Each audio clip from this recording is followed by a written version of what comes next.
Paul, don't you go too far away because I'm going to get you to come in here as well. Yeah. Do you want... Yeah, just stand in here behind me.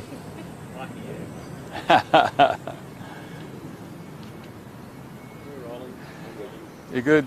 Scott Stewart, Minister for Resources, Cowboys supporter, and Merry Christmas, everyone. What a great time of year this is, and we know that this festive time of the year means that family and friends come together, and quite often that means barbecue time. So it's a timely reminder to think about our barbecue safety, and that's why we're doing gas safety information for you this week. It's about making sure that you check the manufacturer's instructions, that you check that that bottle is actually safe and secure and fitted properly, but make sure you also check for those particular leaks. Now, we know that coming together for Christmas with family and friends is absolutely part of the Australian way. So whether it's going to be Christmas Day, whether it's Boxing Day, whether it's the brand new year, 2023, or in fact Australia Day, you've got to make sure that your gas is safe and that you're using it safely, because whether it's caravanning, whether it's boating, whether it's camping, we use gas in a whole range of different areas. So barbecues we know, but there's also those portable gas stoves as well as lanterns. So this is the time to make sure you comply. So we want to make sure that your time with family and friends is absolutely safe and not we want to make sure your time with family and friends is absolutely safe and not ruined because of gas safety issues. Now, I'll ask Paul from the Inspectorate, who'll be able to take you through some simple steps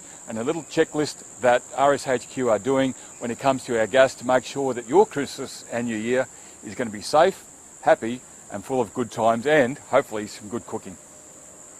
Yeah. Absolutely. Thank you, Mr. Stewart. Go right up to the right up, mate, all the way up. Okay. Yep. So what do I say? Just go straight into this? Yep. Oh yes, so, yeah. So I'm Paul Beaumont, the Principal Inspector for Gas Work and Devices with Resources Safety and Health Queensland, and a main part of my role is ensuring public safety when it comes to using portable and mobile gas appliances in the home. That's correct, yes. Thank you. Yes. What are the top tips for making sure your gas is safe this summer?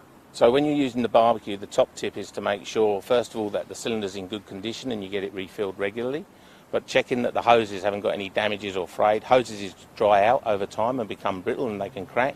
But our main causal factor, for instance, we respond to is a leak between the cylinder connection and the hose connection of the appliance itself. So you'll see that there's a small rubber O-ring in the end of some connections, which needs to be in good condition.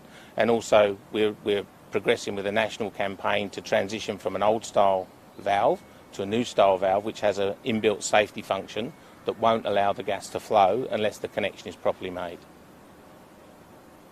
So not all ones being closed down? Yes, well, it's a transition because there was no there's no hard timeline on you must stop supplying these. Cylinders need to be inspected once every 10 years, so there's a transition of when cylinders come back to be inspected and refurbished back into the market, they get the cylinder replaced, the cylinder valve gets replaced with the new type of valve. I've got some samples over there. Do you want me to go over there? Anything else on this?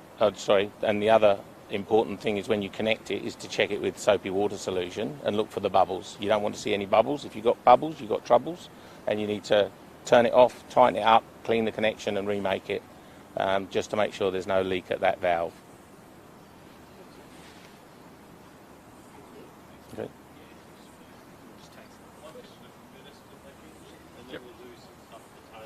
Yeah, you don't need to be in this one. Yeah. Minister, just on another topic, Australian Education Union would like to see students being subjected to random COVID tests in schools. Do you think that's necessary? Look, I think one of the things that we have done over the last 2 years with COVID in our schools is take on that health expert advice, and there is no expert advice at the moment telling us that that's what is needed. So we've managed this exceptionally well because what we've encouraged is the vaccines and the vaccinations to happen, which largely a lot of people have taken those on, and we congratulate them for that. But if there are any signs or symptoms, then parents know that they need to keep their kids at home, make sure they get those rat tests and check and make sure before they send their kids to school each and every day. We've been managing that pretty well. And you think the teachers are well enough protected given the vaccination requirements that are in place?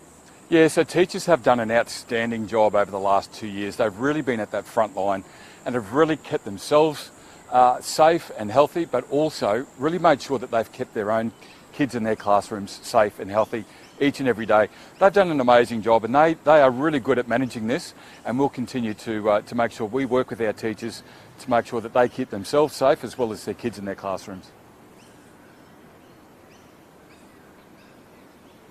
All right.